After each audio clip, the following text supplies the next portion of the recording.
नमस्कार दोस्तों।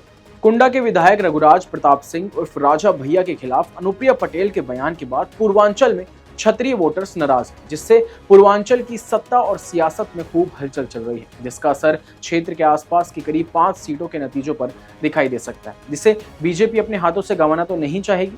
राजा भैया के समर्थक अनुप्रिया पटेल के विरोध में मिर्जापुर और आसपास की सीटों पर जमकर प्रचार भी कर रहे हैं। उनकी पार्टी के नेताओं और समर्थकों ने बुधवार को प्रतापगढ़ में सपा का समर्थन भी किया। राजा भैया की पार्टी जनसत्ता दल लोकतांत्रिक के प्रतापगढ़ के जिलाध्यक्ष रामअचल वर्मा ने सपा प्रत्याशी एसपी सिंह पटेल से भी मिलकर उनको समर्थन की घोषणा कर दी है। पर इससे पहले हमने देखा था कि किस तरह से राजा भैया ने कहा था कि वे किसी भी पार्टी का समर्थन नहीं कर रहे हैं, लेकिन अब खुल के सपा का समर्थन करना बीजेपी के लिए मुश्किल तो पैदा करेगा ही। लेकिन आइए इस मुद्दे को थोड़ा और गहराई से समझते हैं। नए राजनीतिक घटनाक्रम से कौशाम्बी के बाद प्रतापगढ़ में भाजपा की मुश्किलें बढ़नी तय मानी जाएं। प्रतापगढ़ में 3 दिन बाद 25 मई को वोटिंग है।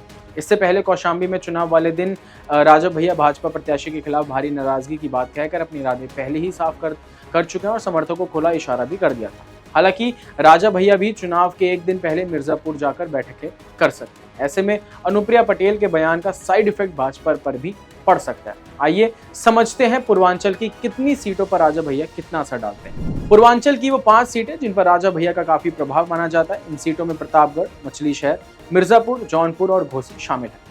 प्रतापगढ़ में राजा भैया का क्षत्रियों के साथ कुर्मी और ब्राह्मण वोटर्स पर भी खासा प्रभाव है। आइए अब इसको क्षेत्र वाइज डेटा के अनुसार और भी गहराई से समझते हैं। सबसे पहले बात करें प्रतापगढ़ की, तो प्रतापगढ़ राजा भैया का गृह जनपद है। जिला पंचायत अध्यक्ष और एमएलसी राजा भैया की पार्टी जनसत्ता दल लोकतांत्रिक के हैं। 2009 में चचेरे भाई अक्षय प्रताप सिंह को सांसद बनवाया था। यहाँ के 1.25 लाख ठाकुर में काफी प्रभाव है। इसके अलावा कुर्मी और ब्राह्मण वोटर्स पर भी उनका काफी अच्छा पकड़ है। जौनपुर पड़ोसी जिला होने से राजा भैया की काफी सक्रियता है। धनंजय सिंह के चुनाव में खुद न होने से 2 लाख ठाकुर वोटर्स को प्रभावित कर सकते हैं। प्रतापगढ़ का जिला पंचायत अध्यक्ष कुर्मी बिरादरी से होने के कारण जौनपुर के कुर्मी वोटर्स भी प्रभावित हो सकते हैं। यहाँ के ब्राह्मणों में भी काफी अच्छी पकड़ है। मिर्जापुर में राजा भैया के राजघराने से संबंध होने से मिर्जापुर में भी उनका खासा असर है।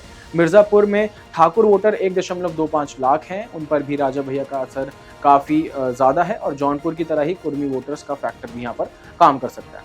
घोसी सीट पर राजा भैया का काफी असर है। यहाँ के 1.80 लाख वोटर्स ठाकुर वोटर्स उनकी पैठ में है।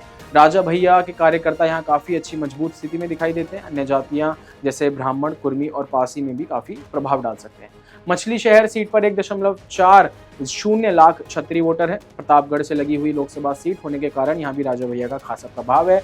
इस सीट पर राजा भैया की पार्टी जनसत्ता दल के कार्यकर्ता काफी मजबूत स्थिति में रहते हैं। कौशाम्बी लोकसभा क्षेत्र में कुल 5 विधानसभा क्षेत्र हैं, जिनमें 2 विधानसभा कुंडा और बाबागंज प्रतापगढ़ जिले में है। कुंडा से राजा भैया और बाबागंज से उनके सहयोगी विनोद सरोज कई बार यहाँ से जीतते आ रहे हैं। ऐसे में कौशाम्बी सीट पर चुनाव परिणाम प्रभावित करने का मादा राजा भैया रखते हैं। हालांकि यहाँ चुनाव हो चुका है, माना जा रहा है यहाँ राजा भैया के समर्थकों ने सपा को समर्थन दिया था।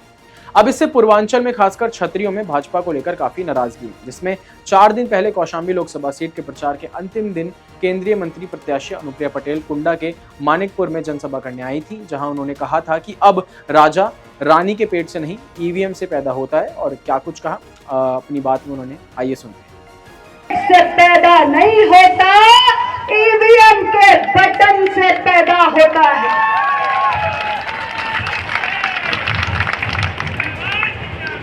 तो ऐसे स्वघोषित राजाओं को जिन्हें लगता है कि कुंडा हमारी जागीर है, उनके भ्रम को तोड़ने का अब आपके पास एक बहुत बड़ा सुनहरा अवसर आ चुका है। मैं आपसे कहना चाहती हूं कि इस बार 26 मई को आप ईवीएम का बटन दबाने जाएंगे तो याद रखिएगा कि इस देश के अंदर अब केवल मतदाता ही सर्वशक्तिमान है और राजा या रंग बनाने का काम सिर्फ आप मतदाता भाइयों के हाथों में है।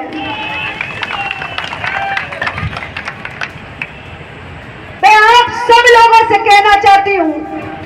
इसके अलावा भी अनुप्रिया पटेल ने बिना नाम लिए राजा भैया के खिलाफत कर दी है और इसके बाद से राजा भैया के समर्थक नाराज हुए, जहां पर उन्होंने फिर खुलकर भाजपा प्रत्याशी के खिलाफ प्रचार करना शुरू कर दिया। कौशाम्बी के बाद अब आसपास की प्रतापगढ़, प्रयागराज और मिर्जापुर सहित कई सीटों पर जनसत्ता दल के कार्यकर्ता एनडीए के खिलाफ प्रचार कर रहे हैं।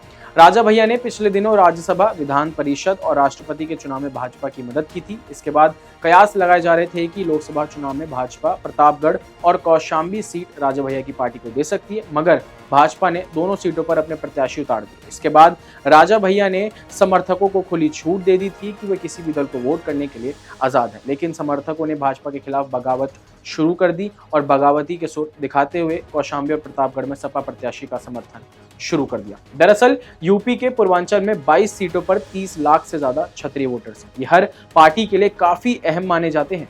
दो चुनावों की बात करें तो 2014 और 2019 में क्षत्रिय वोटर्स भाजपा के साथ थे, लेकिन इस चुनाव में स्थितियां बदलती दिख रही हैं। पहले चरण से ही क्षत्रियों की भाजपा से नाराजगी दिखाई देने लगी थी। पहले 3 चरणों में चुनाव में क्षत्रिय वोटर्स ने कई सीटों पर मुखर होकर भाजपा का विरोध किया था। अब समझना और जानना ये होगा कि इससे पूर्वांचल में बीजेपी कितनी सीटों से हाथ धो बैठेगी। राजा भैया के समर्थन से सपा कितनी मजबूत होती है, क्या भाजपा इस मुश्किलों का कोई तोड़ निकाल पाती है और क्या फल देगा ये उत्तर प्रदेश का घमासान। आपकी क्या प्रतिक्रिया है इस खबर पर, हमें कमेंट करके जरूर बताएं। अभी के लिए फिलहाल बस इतना ही, मुझे दीजिए इजाजत। बाकी खबर से जुड़े रहने के लिए देखते रहिए क्लिक इंडिया। धन्यवाद।